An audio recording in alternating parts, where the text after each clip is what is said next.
एक समय की बात है, भगवान श्री कृष्ण की 16,108 रानियां थी। तो नारद के मन में मोह उत्पन्न हो गया। कलियुगी प्राणी एक पत्नी को नहीं संभाल पाता, तो भगवान श्री कृष्ण 16,108 रानियों को कैसे संभालते होंगे। महाराज, एक पत्नी की इतनी आव भगत करते हैं। मैं सुबह 6 बजे से निकलता है तो शाम को 6 बजे टिफिन लेकर घर आता है। बोली बांके बिहारी लाल की जय। तो एक पत्नी की सेवा में इतना समय व्यतीत हो जाता है। तो भगवान श्री कृष्ण की तो 16,108 रानियां हैं। महाराज, कई हमारे ब्राह्मण देवताओं से पूछो कि राजा नाइट ड्यूटी कर करके आते हैं, फिर भी वो सेवा में लगे ही रहते हैं। बोली बांके बिहारी लाल की जय।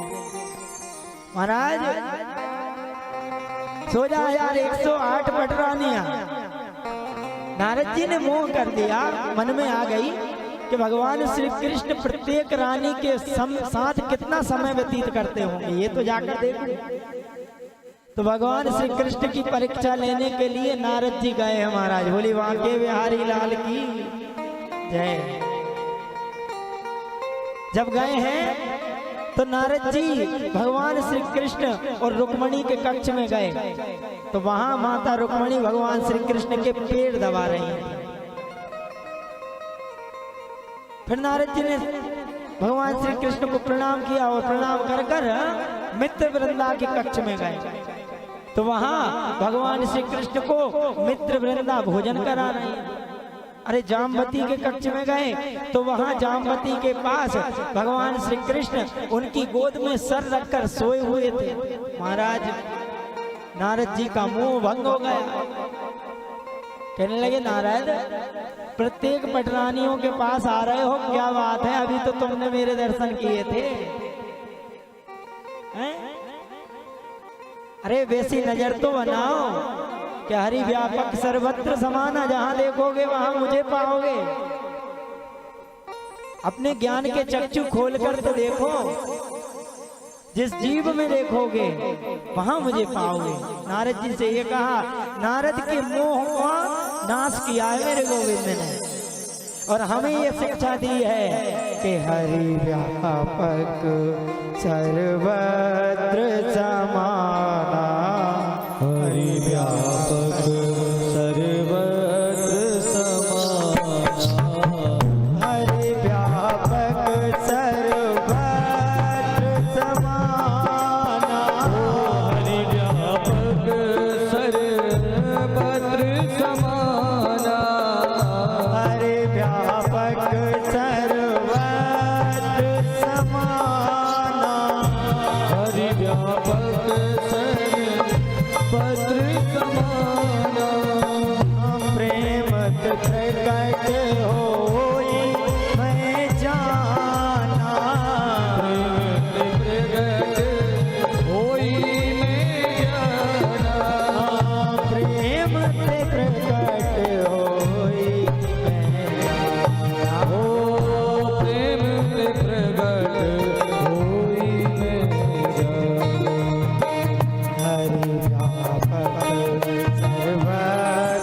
समाना। हरि व्यापक सर्वत्र समाना। हरि व्यापक सर्वत्र समाना।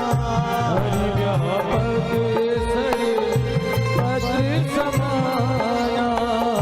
प्रेम प्रकट होई मैं जाना। हो प्रेम प्रकट होई मैं जाना। प्रेम प्रकट होई मैं जाना। हो प्रेम प्रकट होई मैं जाना।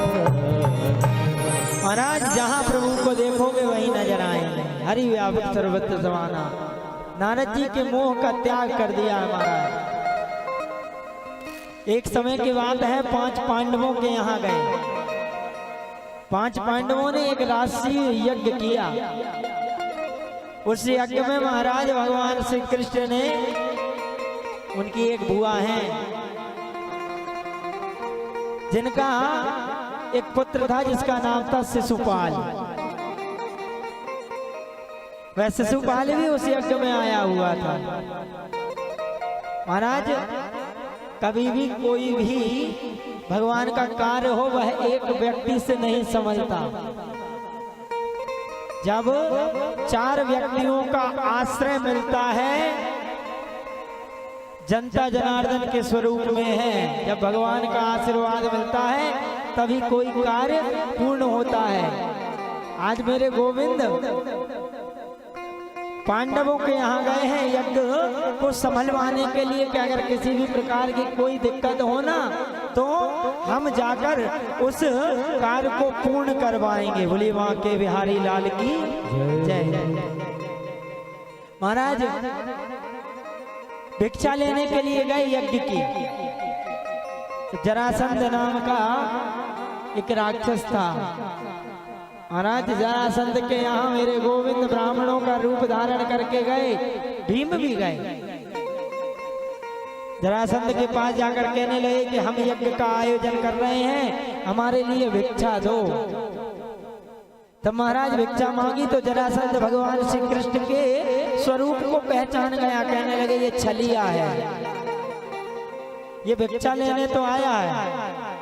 कहते महाराज क्या भिक्षा चाहिए? कहने लगे ब्राह्मण का वेश धरकर आए हो इसलिए पूजनीय हो तुम हमारे। महाराज ब्राह्मण का वेश धरकर आए हो इसलिए पूजनीय हो, क्या भिक्षा चाहिए बोलो मैं दूंगा। कहने लगे मैं ये चाहता हूं कि तुम जो मेरा अच्छा हट्टा कट्टा जो ब्राह्मण मेरे साथ आया है ना उसके साथ युद्ध करो। कहने लगे महाराज ठीक है मैं ये भिक्षा दूंगा। तो महाराज जरासंध के यहाँ भगवान श्री कृष्ण ने भीम का युद्ध करवाया। महाराज 1 दिन 2 दिन 3 दिन हो गए। बोली वहां के बिहारी लाल की जय। जरासंध नहीं मरा। तो मेरे गोविंद ने एक तिनका उठाया और भीम को इशारा किया, उस तिनके को तोड़ा। मानो कि भीम से यह कह रहे हैं भगवान श्री कृष्ण के इसके एक पैर पर पैर रखकर इसको चीर दे, फाड़ दे, और दोनों जो इसके शरीर हैं अंग हैं दोनों तरफ के, एक दाएं वाला बाएं की ओर, बाएं वाला दाएं की ओर फेंक दे तो ये जुड़ नहीं पाएगा। 3 दिन से जब जब तू मारता है यह जुड़ जाता है।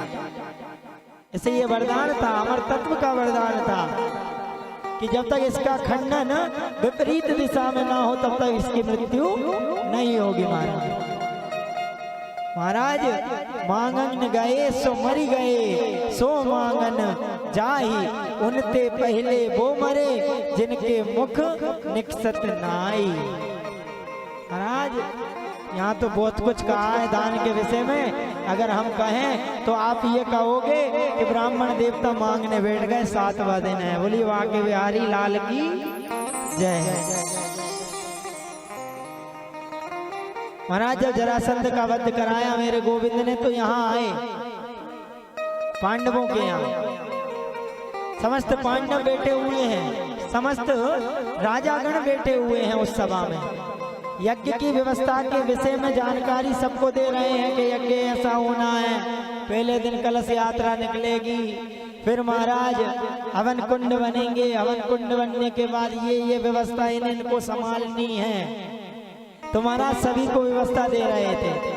तो शिशुपाल उठकर कहने लगा जो व्यवस्था भगवान श्री कृष्ण के लिए दी है वो व्यवस्था मैं लूंगा। अरे ये छलिया क्या जाने, और अपवाद करने लगा भगवान श्री कृष्ण से। महाराज इसने 100 गालियां दे दी। ऐसा ही होता है महाराज, जब कोई कर्म करता है ना, कार्य करता है, देना एक नहीं और 100 बातें पहले पकड़ा देंगे। अरे क्या पता पंडित जी को इतनी झल्ली काय की पड़ रही है महाराज,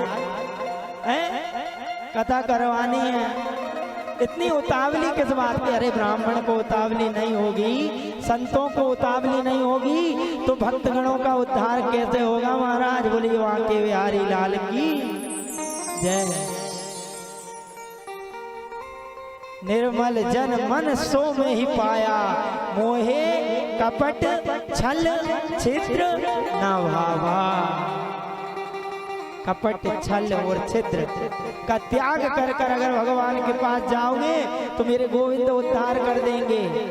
और छल कपट ईर्षा मद मत्सर अहंकार भर कर जाओगे तो उद्धार नहीं करेंगे। बोले बांके बिहारी लाल की।